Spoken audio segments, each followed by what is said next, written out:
जय हिंद दोस्तों, नमस्कार। कैसे हैं आप सब लोग? आशा करता हूँ बहुत अच्छी होगी। मैं आपका हार्दिक स्वागत करता हूँ। दोस्तों, हमने एंशिएंट हिस्ट्री स्टार्ट किया था और उसी के क्रम में आज ये तीसरा लेक्चर है हमारा।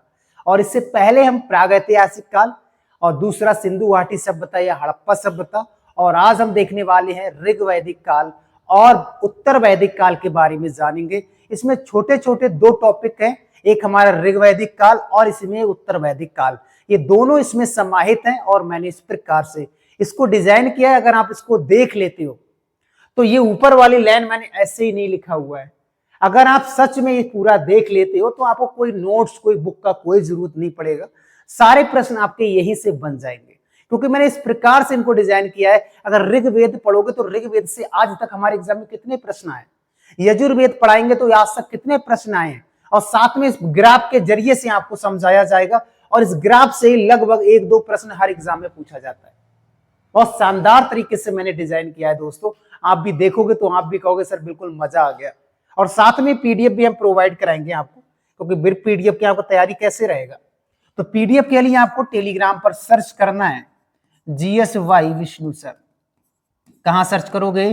टेलीग्राम पर सर्च करोगे, और डिस्क्रिप्शन में भी मैं दे दूंगा लिंक, वहां से भी आप टेलीग्राम पर जा सकते हो। ठीक है, तो यहां से आप डाउनलोड कर सकते हो पीडीएफ को। तो हम स्टार्ट करते हैं ऋग वैदिक काल और उत्तर वैदिक काल के बारे में। ओके, आओ बढ़ते हैं। चलिए, ये हमारा तीसरा लेक्चर है, याद रखेंगे। कुछ लोग कहते हैं सर आप लेक्चर लिखते नहीं हो। भाई लिख तो देता हूं, और कैसे लिखूं मैं। अभी ये वेद मैंने यहां पर ले रखा है, चित्र वेदों का, ताकि वेद आपके दिमाग पर छप जाए कि वेद इस प्रकार से होते हैं। चलिए स्टार्ट करते हैं टॉपिक को। वैदिक काल। वैदिक काल को दोस्तों दो भागों में बांटकर पढ़ते हैं हम। एक है हमारा ऋग वैदिक काल, इसे हम पूर्व वैदिक काल भी कहते हैं। इसका जो कार्यकाल है वो 1500 से 1000 ईसा पूर्व तक रहता है इसका। और बात करें उत्तर वैदिक काल की तो 1000 से 600 ईसा पूर्व के बीच में रहता है। इसके बाद हम 6ठी शताब्दी ईसा पूर्व के जो 16 महाजनपद है ना, वो इसकी बात करेंगे हम। तो सबसे पहले बात करें ऋग वैदिक काल या पूर्व वैदिक काल के बारे में हमको कैसे जानकारी मिलती है। तो ये कहा जाता है भारत में सैंदव संस्कृति के पश्चात, या सैंदव कह सकते हैं या सिंधु घाटी सभ्यता कह सकते हैं या हड़प्पा भी कह सकते हैं, के पश्चात जिस नवीन सभ्यता का विकास हुआ, एक नई सभ्यता का विकास हुआ है, उसे वैदिक सभ्यता या आर्य सभ्यता के नाम से जानते हैं। वैदिक सभ्यता भी कह सकते हैं और आर्य सभ्यता भी कह सकते हैं। आर्य इसी समय आए थे, ऋग्वैदिक काल में ही आए थे। और आर्यों को पता वेदों से ही पता लगता है कि आर्य भारत पर आए थे। आर्य क्या है आगे बताएंगे। वैदिक शब्द वेद से बना है, जिसका अर्थ होता है ज्ञान। क्या होता है? ज्ञान। आर्य शब्द भाषा सूचक है, जिसका अर्थ है श्रेष्ठ कुलीन। ये प्रश्न आता है कि आर्यों का अर्थ क्या है, तो आप कहेंगे श्रेष्ठ या कुलीन कह सकते हैं, या एक उत्तम व्यक्ति भी कह सकते हैं आर्यों के लिए। आगे आपको हम ये भी बताएंगे कि आर्य आए कहां से थे। आर्यों का इतिहास मुख्यतः वेदों से ही मिलता है। आर्य आए या नहीं आए, आर्य के अंदर क्या क्या खाते थे, क्या पीते थे, कैसे रहते थे, इसका सारा जानकारी हमको वेदों से मिला है। और आर्यों के मूल निवास को लेकर कई मतभेद है कि ये आर्य आए कहां से थे, ये क्लियर नहीं हो पाया, और आज तक क्लियर नहीं हो पाया कि आर्य आए कहां से थे। एक दो साक्ष्य बहुत तगड़े मिले हैं, उनके आधार पर यह कहा जाता है कि ईरान की साइड से आए थे, एक दो साक्ष्य के जरिए से। ऋग वैदिक काल का जो धर्म है ना, वो बहुदेवतावादी है। बहुदेवता का मतलब सभी देवताओं को मानने वाला है। अब हम ये बात करते हैं कि जो मूल निवास को लेकर कई मतभेद चल रहे थे, तो ये किस किसने कहा था कि ये कहां कहां से आए थे, देख लेते हैं। अगर आपको वीडियो स्लो लग रहा है तो स्पीड बढ़ा लो, यूट्यूब में ये सिस्टम दे रखा है बहुत शानदार तरीके से। अब हम बात करेंगे कि किसने कहा था। एक व्यक्ति थे जिसका नाम था एल.डी. कल्ल ने ये कहा था कि ये कश्मीर या हिमालय से आए थे। इन व्यक्ति ने कहा था। मैक्स मूलर ने क्या कहा था, ये मध्य एशिया से आए थे। और ये सबसे ऑथेंटिक लगता है, मैक्स मूलर वाला, मध्य एशिया वाला। हाँ, लगभग मध्य एशिया के आसपास के क्षेत्र से ये लोग आए थे, ये कहा जाता है। बाल गंगाधर तिलक ने क्या कहा था, ये उत्तरी ध्रुव से आए थे, आर्कटिक से आए थे। भाई ठंडे प्रांतों से आएंगे तो कैसे रह लेंगे भारत पर, इतना गर्मी वर्मी पड़ता है, आप सोच कर देखो। स्वामी दयानंद सरस्वती कहते हैं ये तिब्बत से आए थे, ये तिब्बत से आए थे भाई, जो चाइना के जस्ट नीचे पड़ता है और नेपाल के ऊपर पड़ता है तिब्बत, यहाँ पे कैलाश पर्वत वगैरह है, ठीक है। गार्डन चाइल्ड कहते हैं दक्षिणी रूस से आए थे। दक्षिणी रूस का मतलब है भाई कंबोडिया का क्षेत्र, और वही चाइना का उत्तरी क्षेत्र कह सकते हैं और रसिया का दक्षिणी क्षेत्र कह सकते हैं, वहां से ये लोग आए थे। तो ये अलग अलग प्रकार के मतभेद है कि आर्य कहां से आए थे और कहां से नहीं आए थे, लेकिन सही जो माना जाता है लगभग में तो इसको माना जाता है, ठीक है। बाकी इन सब के बारे में याद रखेंगे। प्रश्न आ जाता है कि स्वामी दयानंद सरस्वती ने आर्य कहां के लिए बताए थे, तो आपको याद रखना है। उसके बाद बात करेंगे ऋग वैदिक काल या पूर्व वैदिक काल का कार्यकाल, मैंने आपको बता दिया। आओ, इस काल का इतिहास पूर्णतः ऋग्वेद से मिलता है। आपसे प्रश्न आएगा ऋग्वैदिक काल का इतिहास कहां से मिलता है, तो आप कहोगे ऋग्वेद से ही मिलता है। और इस जिसका समाज कैसा था, पितृसत्तात्मक था। सर्वोसर्वा पिता होता था या भाई होता था। स्वामी जो घर का स्वामी होता था या परिवार का स्वामी होता था, या तो पिता होता था या भाई होता था, यानी पितृसत्तात्मक था ये कह सकते। और ऋग्वेद में टोटल जो नदियां मिली हैं वो 21 मिली हैं। 21 नदियों का वर्णन है इसमें। पश्चिम में कुंभा नदी, बताएंगे कि कुंभा नदी कहां पे है कहां पर नहीं है। और पूरब में गंगा नदी का वर्णन मिलता है ऋग्वेद में। पश्चिम में कुंभा और पूरब में गंगा नदी का। याद रखेंगे ऋग्वेद में अफगानिस्तान की 4 नदियों का वर्णन है। प्रश्न आएगा 4 नदियां कौन सी हैं। एक है कुरुम्बू, कुरुम्बू को वर्तमान में कुर्रम कहते हैं। एक है कुंभा, वर्तमान में इसको काबुल कहते हैं। एक है गोमती, जिसको वर्तमान में गोमल कहते हैं। एक है सुवास्तु, इसको स्वात कहते हैं। ये अफगानिस्तान की छोटी छोटी नदियां, याद रखेंगे। इनके उपनाम भी पूछे जाते हैं कि कुंभा किसे कहते हैं, गोमती का नया नाम वर्तमान में क्या। गोमती वो वाली नहीं है जो पीलीभीत के फुलहर झील से निकलती है, वो वाली नहीं है, ठीक है, याद रखेंगे। ऋग्वेद में सिंधु नदी का उल्लेख सबसे ज्यादा मिलता है। ऋग्वेद में अगर देखा जाए तो सिंधु नदी का उल्लेख बार बार मिला है, लेकिन ये हम जबकि कह सकते हैं, जबकि ऋग्वैदिक आर्यों की सबसे पवित्र जो नदी है ना, वो किसको माना गया है, सरस्वती को माना गया है।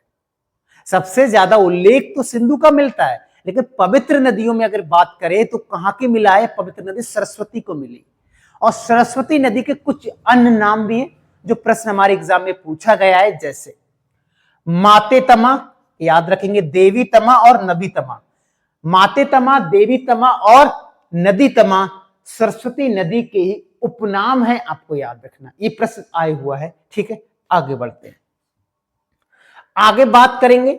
ऋग्वेद में यमुना नदी का 3 बार उल्लेख मिला है और गंगा नदी का 1 बार उल्लेख मिला है। इसका मतलब यह है कि यमुना नदी ज्यादा पवित्र मानी गई होगी, तभी तो 3 बार उल्लेख मिला, इसका 1 बार मिला है। तो कभी कभी यह भी पूछा जाता है कि ऋग्वेद में यमुना नदी का उल्लेख कितनी बार मिला है। सिंधु नदी को उसके आर्थिक महत्व के कारण, आर्थिक का मतलब बहुत अधिक उपजाऊ भूमि होती थी उसके आसपास के क्षेत्र को, आर्थिक महत्व के कारण इसको हिरांगनी भी कहा जाता है। किसको, सिंधु नदी को। गंगा यमुना नदी के दोआब एवं उसके आसपास के क्षेत्र को क्या कहा जाता है, या गंगा यमुना के बीच की जमीन या उसके आसपास की जमीन को क्या कहा जाता है, तो ब्राह्मसी कहा जाता है। आर्यों ने ब्राह्मसी देश कहा, याद रखेंगे। ये भी प्रश्न आए हुए हैं। आर्यों ने हिमालय और विंध्याचल पर्वत के बीच के क्षेत्र को क्या कहा, मध्य देश कहा। आपको पता है, जैसे मान लेते हैं इस प्रकार से मैप बनाए तो हिमालय यहां पर है और यहां पर क्या हमारा विंध्याचल है, तो इसके जो बीच का क्षेत्र है ना, इसी को क्या कहा है, तो इसको कहा है मध्य देश का है, आपको याद रखना। उसके बाद कालांतर में, यानी उसी समय जब यहां पर बोला गया था उसी समय की बात कर रहे हैं, उत्तर भारत में अपना विस्तार कर लिया, जिसे आर्यव्रत कहा जाता है, आर्यवर्त कहा जाता है। उत्तर भारत में इन्होंने विस्तार कर लिया था, आर्यवर्त कहा जाता है। विस्तार हम आगे बताएंगे कि इनका विस्तार पूरब में सदानीरा नदी तक था। सदानीरा का मतलब है गंडक नदी तक था पूरब में, और दक्षिण में विस्तार विंध्याचल तक था, ठीक है, दक्षिण में विस्तार विंध्याचल तक था। ये साक्ष्य बहुत तगड़ा मिला है। 1400 ईस्वी ईसा पूर्व के बोगज कोई एशिया माइनर में ये मिला था। अभिलेखों में ऋग्वैदिक काल के देवी देवताओं का उल्लेख मिलता है। तो प्रश्न आएगा इसमें क्या उल्लेख मिलता है, देवी देवताओं के, कहां के, ऋग्वैदिक काल के। इंद्र है, वरुण है, मित्र है, नासत्व है, आदि का उल्लेख मिलता है। कहां पर? बोगज कोई अभिलेख मिला हुआ है। वेदों को भारत का सबसे पुराना धर्म ग्रंथ माना जाता है। अब प्रश्न आएगा सबसे पुराना धर्म ग्रंथ क्या है, तो वेद है। अगर ये पूछा कि कौन सा वेद सबसे पुराना है, तो ऋग्वेद है।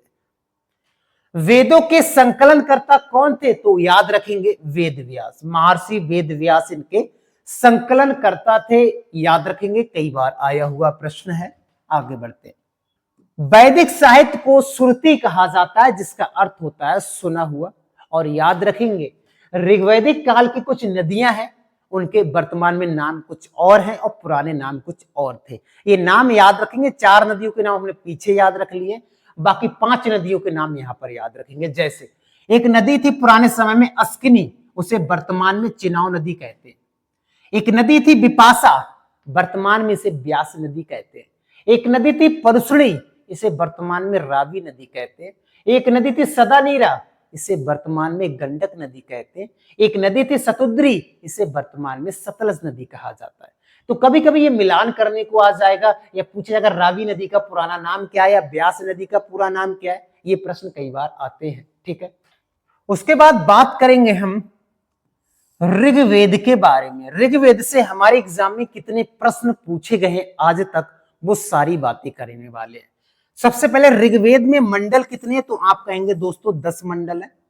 सूक्त कितने हैं, तो आप कहेंगे 1028 है। ऋचाएं कितनी है, तो ये डाटा आपको अलग अलग किताबों में थोड़ा सा अलग हटके मिल जाएगा, लेकिन एनसीईआरटी में लिखा है 10,552 ऋचाएं हैं। और याद रखेंगे जो 10 मंडल हैं, इनमें से 2 से 7 मंडल तक प्राचीन है, 2 से 7 मंडल तक। बाकी पहला वाला 8वां 9वां 10वां नया मंडल है, ऐसा भी कह सकते हैं। आओ, प्रथम मंडल के रचयिता कौन है, तो मधुच्छंदा है, याद रखेंगे। दूसरे मंडल के रचयिता अगर प्रश्न आएगा तो ग्रतमय है, याद रखेंगे। तीसरे मंडल के रचयिता कौन है, तो आपका आंसर होगा विश्वामित्र। ये ज्यादा प्रश्न आता है क्योंकि इसी मंडल में गायत्री मंत्र का उल्लेख है और ये मंडल सूर्य भगवान पर समर्पित है। तीसरा मंडल जिसके रचयिता विश्वामित्र हैं, याद रखेंगे। चौथे मंडल के रचयिता वामदेव हैं। 5वें मंडल के रचयिता अत्रि हैं। 6ठे मंडल के रचयिता भारद्वाज हैं और 7वें मंडल के वशिष्ठ हैं, याद रखेंगे। तो मैंने कहा था दूसरे से 7वें तक, यानी ये वाले पुराने हैं, ये वाले पुराने हैं, बाकी ये पहला वाला नया है और ये वाले नए हैं। 8वें मंडल के रचयिता कर्ण और अंगिरा है, या अंगिरास भी कह सकते हैं, ये 8वें मंडल के रचयिता हैं। 9वें मंडल के रचयिता है सोम, देवता या सोम को समर्पित है, ये प्रश्न कई बार आता है, सोम वाला। और 10वें मंडल के रचयिता है विमदा और इंद्र जी को मानते हैं। 10वें मंडल के रचयिता आपको याद रखना है। तो ये 10 मंडल हैं, इनके रचयिता के बारे में प्रश्न कभी कभी पूछा जाता है, हमको याद रखना है। ओके, आगे बढ़ते हैं और आगे देखते हैं। इससे मैंने चारों वेद ले रखे और यहां से हमारे एग्जाम में प्रश्न जरूर देखने को मिलता है। यहाँ पर वेद ले रखे, यहाँ पे इनके उपवेदों के नाम ले रखे, यहाँ पे पुरोहित कौन सा है इनके बात है, ब्राह्मण ग्रंथ कौन सा है वो लिखा है, आरण्य ग्रंथ क्या है वो लिखा है, इसका कोई आरण्य ग्रंथ नहीं है, और विषय वस्तु क्या है इसके बारे में यहाँ पर मैंने लिख रखा है। अगर आप इस ग्राफ को ही पढ़ के चले जाते तो आपका काम लगभग में हो जाता है। चलिए देख लेते हैं वेद कितने हैं, तो आप कहोगे 4। सबसे प्राचीन वेद है ऋग्वेद, आगे हम बताएंगे इन वेदों के बारे में फैक्ट। ऋग्वेद का उपवेद का नाम क्या है, तो आप कहोगे आयुर्वेद है इसके उपवेद का नाम। और इसका पुरोहित कौन है, पुरोहित का मतलब होता है एक प्रकार से पंडित, जो मंत्र वगैरह का उच्चारण करता है और यज्ञ वगैरह संपन्न कराता है, उसको पुरोहित कहा जाता है। तो ऋग्वेद का पुरोहित होत्र या होता है। ब्राह्मण ग्रंथ क्या है, ऐत्रेय या कौशितकी, याद रखेंगे, ब्राह्मण ग्रंथ है। और यही आरण्यक ग्रंथ है ऋग्वेद का। और ऋग्वेद के में क्या क्या है, ये वेद बनाया गया है, उस वेद में क्या क्या उल्लेख है, तो आप कहेंगे सर देवी देवताओं की आराधना है कि कैसे उनकी पूजा की जाए, सामाजिक आर्थिक राजनैतिक अवस्था के बारे में बताया गया है, और रोगों से बचने के बारे में भी वहां पर, या औषधियों के बारे में बताया गया है। तो सीधे हम कह सकते हैं देवी देवताओं की आराधना है वहां पर, याद रखेंगे। यजुर्वेद की बात करें, इसका उपवेद है धनुर्वेद, और पुरोहित कौन है, अध्वर्यु इनके पुरोहित है। और ब्राह्मण ग्रंथ कौन था? शतपथ ब्राह्मण, इसका ब्राह्मण ग्रंथ है। आरण्यक ग्रंथ कौन सा है? बृहदारण्यक उपनिषद। और तैरतीय आरण्यक, तैरतीय आरण्यक इसके आरण्यक ग्रंथ हैं। और इसमें क्या क्या उल्लेखित है यजुर्वेद में? तो यज्ञ और कर्मकांड इसमें उल्लेखित है कि यज्ञ कैसे करे जाए, कर्म के आधार पर ये सारी बलि और ये बलिदान विधि भी इसमें उल्लेखित है, आपको याद रखना है। सामवेद में का उपवेद का क्या नाम है? गंधर्व वेद। और इसका पुरोहित कौन है? उदगाता, उदगाता इसका पुरोहित है। और ब्राह्मण ग्रंथ है पंचविश या संदिग्ध या और जैमिनीय पढ़ता है। जैमिनीय कहीं कहीं लिखा होगा, जहां पे डबल मात्रा भी लिखा होगा, कोई बात नहीं है। जैमिनीय इसका ब्राह्मण ग्रंथ है और पंचविश। आरण्यक ग्रंथ कौन सा है? तो तवलकार, कहीं कहीं तावलकार भी लिखा हुआ मिलेगा। और छंदोग जैमिनीय इनका आरण्यक ग्रंथ है, याद रखेंगे। किसका? सोमवेद का, सामवेद का। और इसमें विषय वस्तु क्या है? तो गायन या संगीत का सबसे बड़ा वेद है। जैसे सारे गामा पाधानी से कहां से आया? तो आप कहेंगे सर सामवेद से ही तो आया है। संगीत का जनक क्या है या संगीत आया कहां से? तो आप कहेंगे सर सामवेद से ही आया है, हमने पढ़ा है। तो सामवेद याद रखेंगे। अथर्ववेद के बारे में, इसका उपवेद है शिल्पवेद और इसका पुरोहित है ब्रह्मा। और गोपथ इसका ब्राह्मण ग्रंथ है, याद रखेंगे। कई बार ये प्रश्न आता है, लेकिन इसका कोई आरण्य ग्रंथ नहीं है, आपको याद रखना है। जादू टोना भीत भूत प्यास वशीकरण औषधि कृषि के बारे में याद रखना है। इस वेद में क्या है? तो आप कहेंगे जादू टोना भूत प्रेत के बारे में बताया गया है, कैसे बस में किया जाए, कैसे ये सारी चीजें, वशीकरण भी कह सकते हैं। तो ये ग्राफ आपको याद रखना है, ठीक है। इस ग्राफ से कई प्रश्न बनते हैं। बाकी ऋग्वेद हम आगे देखेंगे, ऋग्वेद ही हम तो चला रहे थे। ऋग्वेद तो संस्कृत भाषा में लिखा हुआ है, लेकिन इसकी मूल लिपि की बात करें तो याद रखेंगे इसकी मूल लिपि है ब्राह्मी। ये कई बार प्रश्न आया हुआ है, याद रखेंगे। ऊपर वाले 3 वेद थे, ये वाले पहला दूसरा और ये तीसरा, पहला दूसरा तीसरा, इन्हें वेद त्रयी कहा जाता है या इसे त्रयी के नाम से भी जानते हैं। प्रश्न आएगा त्रयी वेद कौन से हैं या वेद त्रयी कौन से? तो ये 3 वेद आएंगे, नीचे वाला नहीं आएगा, ठीक है। प्रारंभ में इस मंडल में 3 वर्ण का उल्लेख था। वर्ण यानी प्रश्न आएगा कि किन वेदों में वर्ण व्यवस्था का उल्लेख मिलता है? तो आपका आंसर होगा ऋग्वेद में। वर्ण व्यवस्था क्या होती है? जैसे ब्राह्मण क्षत्रिय वैश्य, तो स्टार्टिंग में केवल 3 ही थे और यहां पर सबसे पहला उल्लेख है, सर्वप्रथम उल्लेख यही देखने को मिलता है ऋग्वेद में वर्ण व्यवस्था का, याद रखेंगे। मतलब उस समय 3 थे, लेकिन आगे चलकर जब 10वां मंडल जोड़ा गया था तो 10वें मंडल में पुरुष सूक्त में शूद्र शब्द का उल्लेख सर्वप्रथम मिला था, शूद्र शब्द का। तो वर्तमान में 4 वर्ण व्यवस्था में 4 है। कौन कौन से? ब्राह्मण, क्षत्रिय, वैश्य और शूद्र। इनका जन्म कैसे माना जाता है?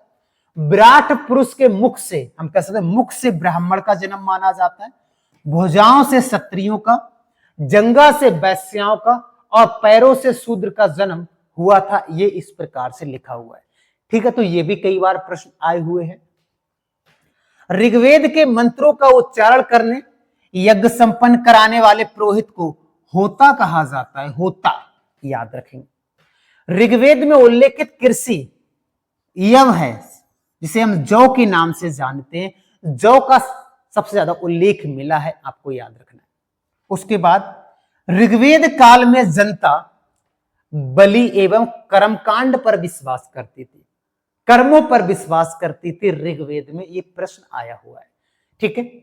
गोत्र शब्द का उल्लेख सर्वप्रथम ऋग्वेद से मिलता है। प्रश्न आएगा गोत्र शब्द का उल्लेख सबसे पहले किस वेद में मिला था? ऋग्वेद में। दशराज युद्ध का वर्णन 7वें मंडल से मिलता है, ये प्रश्न आया हुआ है। 10 राजा लड़े थे, एक तरफ सुदास जी थे, राजा सुदास, परसुड़ी नदी के किनारे लड़ा गया था, याद रखेंगे। 10 राज का युद्ध किस मंडल में है? 7वें मंडल में। ये कई बार प्रश्न आता है, एक तरफ 10 राजा थे, दूसरी तरफ राजा सुदास थे भरत कबीले से, याद रखेंगे। ऋग्वेद में घोष या घोषा, लोपामुद्रा और विश्वारा, अपाला जैसी स्त्रियों का नाम भी उल्लेखित है, ये 4 स्त्रियों का नाम आपको याद रखना है, ये उल्लेखित है ऋग्वेद में। और जो लोपामुद्रा थी वो अगस्त ऋषि की पत्नी थी, याद रखेंगे। तो ऋग्वेद में इन महिलाओं का उल्लेख भी मिला हुआ है, याद रखेंगे। ठीक है, आगे बढ़ते हैं। बात करेंगे दूसरे वेद की, यजुर्वेद की। यजुर्वेद में इसकी 2 शाखाएं हैं, एक शाखा है कृष्ण यजुर्वेद और एक है शुक्ल यजुर्वेद। इसकी 2 शाखाएं हैं। जो कृष्ण यजुर्वेद है ये गद्य और पद्य में लिखा जाता है, ये गद्य और पद्य में लिखा जाता है, और इसका उपनिषद का नाम है कंठोपनिषद। कंठोप उपनिषद इसका उपनिषद का नाम है, किसका? कृष्ण यजुर्वेद का। दूसरा है शुक्ल यजुर्वेद। कौन सा? शुक्ल यजुर्वेद केवल पद्य में लिखा जाता है और इसकी संहिताओं को वाजसनेह कहा जाता है। ये भी प्रश्न आया हुआ है, इसकी संहिताओं को क्या कहा जाता है? वाजसनेह कहा जाता है, ये प्रश्न आया हुआ है। यजुर्वेद का जो अंतिम भाग है उसको ईशोपनिषद कहा जाता है, ईशो उपनिषद कहा जाता है। किसका? यजुर्वेद का जो अंतिम भाग है। जब पढ़ रहे हो यजुर्वेद, जब लास्ट में पढ़ते पढ़ते पहुंचोगे तो उसको ईशोपनिषद कहा गया है। शतपथ ब्राह्मण शुक्ल यजुर्वेद का ब्राह्मण ग्रंथ है, प्रश्न आया हुआ है। शतपथ ब्राह्मण आगे हमने देखा भी था, शुक्ल यजुर्वेद का ब्राह्मण ग्रंथ है। और कंठोप उपनिषद में यह प्रश्न आया है, यम और नचिकेता संवाद का उल्लेख मिलता है किसमें? तो आप कहेंगे कंठोप उपनिषद में, याद रखोगे ना। तो ये प्रश्न यजुर्वेद से आपको याद रखने हैं। आपको एक कमेंट करके बताना है कि ऋग्वेद किस में लिखा हुआ है, गद्य में या पद्य में, ये आप कमेंट करके बता देना। बात करें सामवेद, संगीत यहीं से आया है, सारे गामा पाधानी से यहीं से आया है, याद रखेंगे। साम का अर्थ होता है संगीत अथवा गायन होता है। सामवेद में यज्ञों के अवसर पर गाए जाने वाले मंत्रों का संग्रह है। यज्ञ होते तो गाए जाने वाले जो मंत्र होते उनका संग्रह है इसमें सामवेद में। जो इन मंत्रों को गाता है उसे उद्गाता कहा जाता है। इन लिखा है IN, वैसे EN लिखना चाहिए, ठीक है ना। इन ऐसे होता है, लेकिन ऐसा लिख गया कोई बात नहीं। इन्हें गाने वाले को क्या कहते हैं? उद्गाता कहा जाता है, आपको याद रखना है। ऋचाएं 1875 ऋचाएं हैं। 75 ऋचाओं के अलावा बाकी सभी ऋचाएं ऋग्वेद से ली गई हैं, आपको याद रखना है। केवल 75 ऋचाएं सामवेद में, बाकी सभी ऋचाएं लगभग कहां से ली गई हैं? तो आपका आंसर होगा ऋग्वेद से ली गई हैं, और ये भी प्रश्न आते हैं।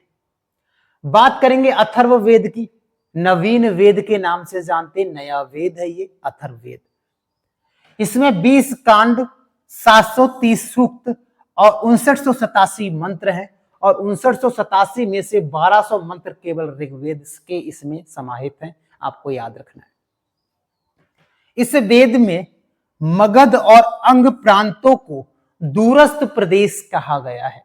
आगे हम देखेंगे, जब 6ठी शताब्दी ईसा पूर्व जानेंगे तो 16 महाजनपद के नाम आएंगे, तो आपको बताया जाएगा कि मगध का क्षेत्र कौन सा पड़ता था, अंग चंपा का क्षेत्र कौन सा पड़ता था, वो हम आगे बताएंगे। केवल अभी याद रखो, मगध अंग प्रांतों को दूरस्थ प्रदेश कहा गया है, किसमें? अथर्ववेद में। आगे देखते हैं, इस मंडल में सभा समिति को प्रजापति की पुत्रियां कहा गया है। यानी इस मंडल में सभा और समिति है ना, उसमें प्रजापति की पुत्रियां कहा गया सभा समिति को। और सभा समिति का उल्लेख ऋग्वेद में भी मिलता है, ऋग्वेद में भी इनका उल्लेख मिलता है, याद रखेंगे सभा और समिति का। तो इस मंडल में सभा समिति को प्रजापति की 2 पुत्रियां कहा गया, ये भी प्रश्न आया हुआ है। इसमें समानता पुरुष के विचार, विश्वास और अंधविश्वासों का वितरण है। अंधविश्वास भाई जादू टोना भूत प्रेत, ये सारी चीजें इसमें बताया गया है। ऋग्वेद में ये हम पीछे भी कर चुके हैं, ये वाला फैक्ट हम पीछे कर चुके हैं, आपको याद रखना है। उसके बाद लास्ट पॉइंट है कि ऋग्वेद सबसे पुराना वेद है और सबसे नया वेद है अथर्ववेद, आपको ये भी फैक्ट याद रखना है। दुनिया का सबसे पुराना वेद ऋग्वेद और नया वेद अथर्ववेद है, ये भी प्रश्न आपको याद रखना है। उसके बाद उपनिषद क्या होते हैं? उपनिषद के बारे में बात करेंगे। जो ऋषि मुनि के पास में बैठकर ज्ञान अर्जित किया जाता है उसे उपनिषद कहा जाता है, ठीक है। यहाँ कहीं लिखा होगा उपनिषद का अर्थ क्या है?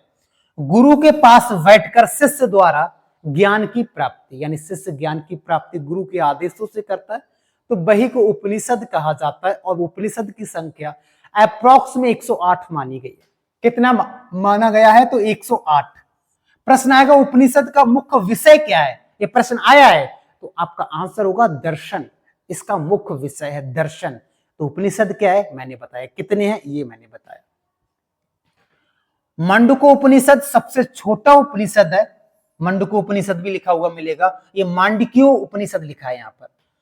और बृहदारण्यक उपनिषद सबसे बड़ा उपनिषद है, सबसे छोटा मुंडुक उपनिषद और सबसे बड़ा बृहदारण्यक उपनिषद सबसे बड़ा है, याद रखेंगे।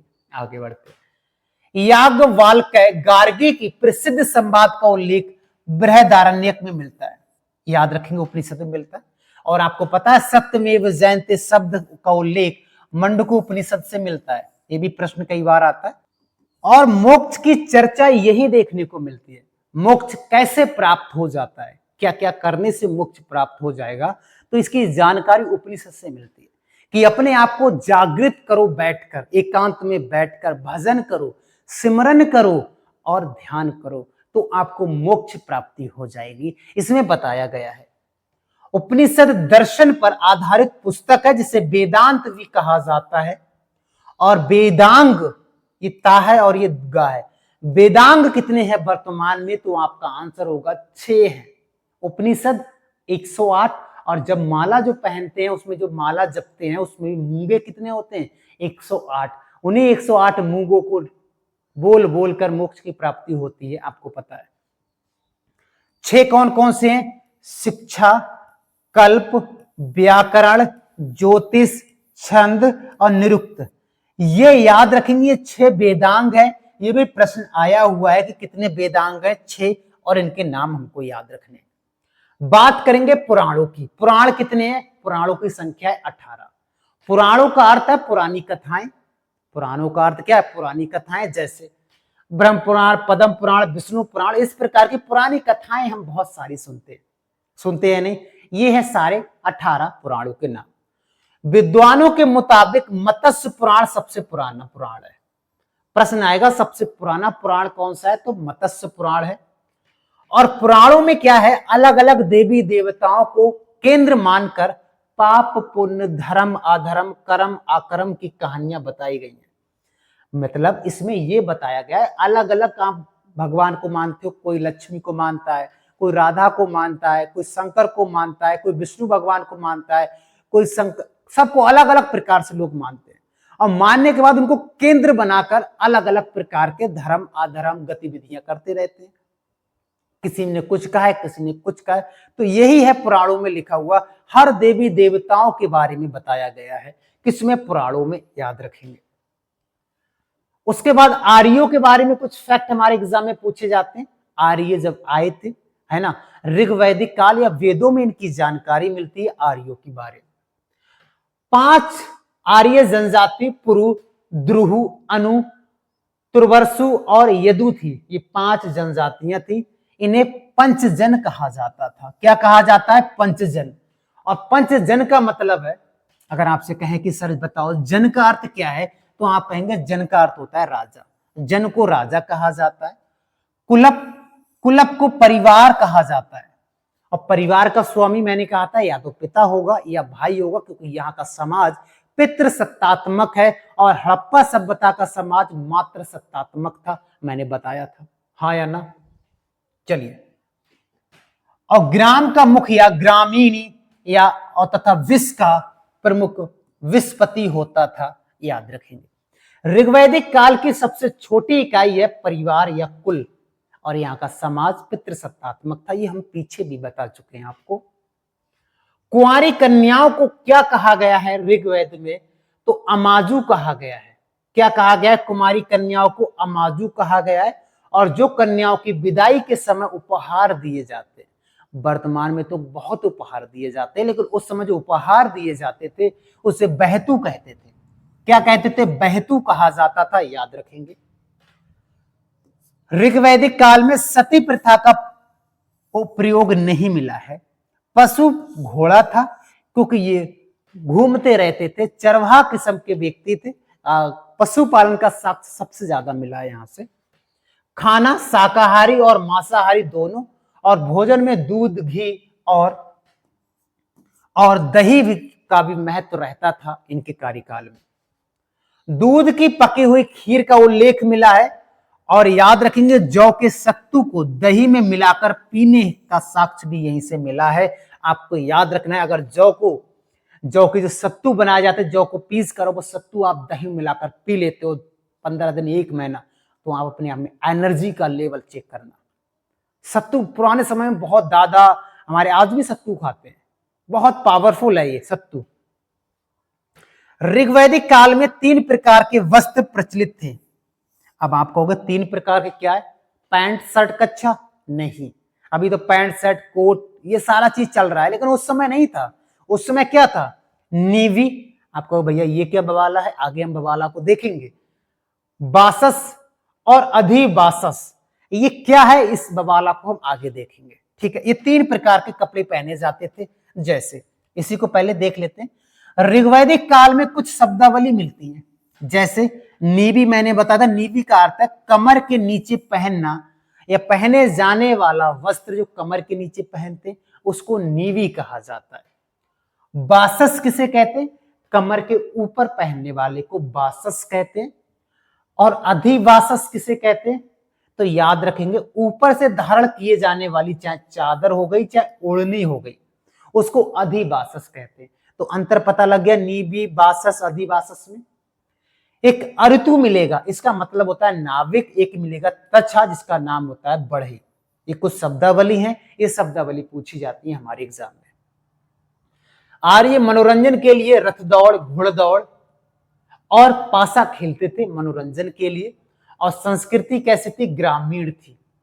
और हड़प्पा की शहरी थी, ये मैंने आपको बताया था। ऋग्वैदिक काल में समाज चारागाह और उत्तर वैदिक काल में समाज कृषक हो गया था। याद रखेंगे, वेद जो ऋग्वैदिक काल में जो ऋग्वेद चल रहा था, तो उस समय का समाज चारागाह था, अलग अलग जगह कबीले बनाकर रहता था। और उसके बाद किसान फिक्स हो गया, क्योंकि फिर स्थायी जीवन व्यतीत करने लगा था, कृषि वगैरह करने लगा था। तो यही लिखा है, वैदिक काल में समाज कृषक हो गए थे। ये प्रश्न आए हुए हैं, आपको याद रखना है। उसके बाद में ऋग्वैदिक देवताओं का वर्गीकरण 3 वर्गों में हुआ है। कौन कौन से देवता थे उनको 3 भागों में बांटकर हम पढ़ेंगे। पहला, पृथ्वी के देवता कौन कौन से थे, आकाश के देवता कौन कौन से थे, और अंतरिक्ष के देवता कौन कौन से थे। पृथ्वी के देवता पृथ्वी, अग्नि, बृहस्पति, ये देवता थे 3। आकाश के देवता वरुण, सूर्य, मित्र, पूषण और विष्णु, ये कहां के थे? आकाश के देवता थे। अंतरिक्ष के देवता इंद्र, रुद्र, वायु, पर्जन, ये कहां के थे? तो आप कहेंगे ये अंतरिक्ष के देवताओं के बारे में मिलता है। इंद्र को विश्व का स्वामी बताया गया है। प्रश्न आएगा, किस देवता को विश्व का स्वामी कहा गया? इंद्र को। और इंद्र को पुरंदर भी कहा गया है, किलों को तोड़ने वाला पुरंदर कहा गया है, याद रखेंगे। ऋग्वेद में इंद्र का उल्लेख सबसे ज्यादा मिला हुआ है, 250 बार। ऋग्वेद में सबसे ज्यादा बार उल्लेख इन्हीं का है, इंद्र का। दूसरे नंबर पर अग्नि का उल्लेख मिला है 200 बार। और तीसरे नंबर पर सोम का उल्लेख मिला है। वही नवा मंडल था ना, कौन सा नवा मंडल था ना, उसी सोम की बात कर रहे हैं। पहले पर इंद्र, दूसरे पर अग्नि, तीसरे पर सोम। ये प्रश्न आए हुए हैं। वरुण को समुद्र का देवता माना गया है, याद रखेंगे। और वनस्पति औषधियों का देवता किसे माना गया है? तो पूषण को माना गया है, या पूषण को माना गया है, ये प्रश्न आया हुआ है। अब पूषण जो भगवान है, वो रथ को बकरे के द्वारा खिंचवाते थे। रथ को बकरे के द्वारा खिंचवाते हुए दर्शाया गया है, आपको याद रखना है। वैदिक देवताओं के पुरोहित बृहस्पति देवता को माना जाता है। वैदिक जितने भी देवता थे उनका पुरोहित बृहस्पति देवता को माना जाता है, आपको याद रखना है। जंगल की देवी आरण्यानी, जबकि ज्ञान की देवी सरस्वती को माना जाता है, आपको याद रखना है। ये भी प्रश्न कई बार आए हुए, ठीक है, ये याद रखेंगे। आरण्यानी, जबकि ज्ञान की देवी सरस्वती को। उसके बाद में विभिन्न दिशाओं में राजा के विभिन्न नाम होते थे। अगर कोई राजा पूरब में रह रहा है तो उसका क्या नाम होगा, कोई राजा पश्चिम में रह रहा है तो उसका क्या नाम होगा, कोई राजा दक्षिण में रह रहा है तो उसका क्या नाम होगा। आओ देख लेते हैं। ये पूरब है, ये पश्चिम, उत्तर और दक्षिण। याद रखेंगे जो पूरब में राजा होते थे उनको सम्राट कहा जाता था। पश्चिम में जो राजा होते थे उनको सौराष्ट्र कहा जाता था या सौराट कहा जाता है। उत्तर में जो राजा होते थे उनको विराट कहा जाता था और दक्षिण के जो राजा होते थे उनको भोज कहा जाता था और जो राजा केंद्र में रहता था उनको राजा ही कहा जाता था। ये अलग अलग नाम है और ये प्रश्न आए हुए हैं। प्रश्न आएगा कि बताइएगा ऋग्वैदिक काल में विभिन्न दिशाओं में रहने वाले राजाओं को विभिन्न नाम कौन कौन से हैं, या पूरब में किस नाम से, पश्चिम, उत्तर, दक्षिण याद रखेंगे। ठीक है, सम्राट, सौराट, विराट और भोज, और मध्य में जो रह रहा है बीचों बीच में उसको राजा कहते हैं। शतपथ ब्राह्मण में कुरु पांचाल को वैदिक सभ्यता का सर्वश्रेष्ठ प्रतिनिधि बताया गया है। शतपथ ब्राह्मण में कुरु क्या है, पांचाल क्या है, इसे नेक्स्ट वीडियो में हम आपको बताएंगे।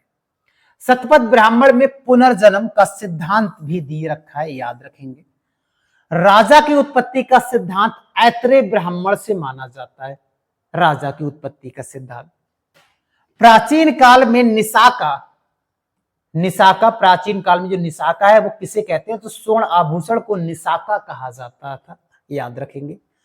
छंदोक उपनिषद से ज्ञात होता है कि कुरु जनपद में, कुरु मैंने कहा था आगे हम जानेंगे 16 महाजनपद के बारे में, वहां कुरु भी आएगा।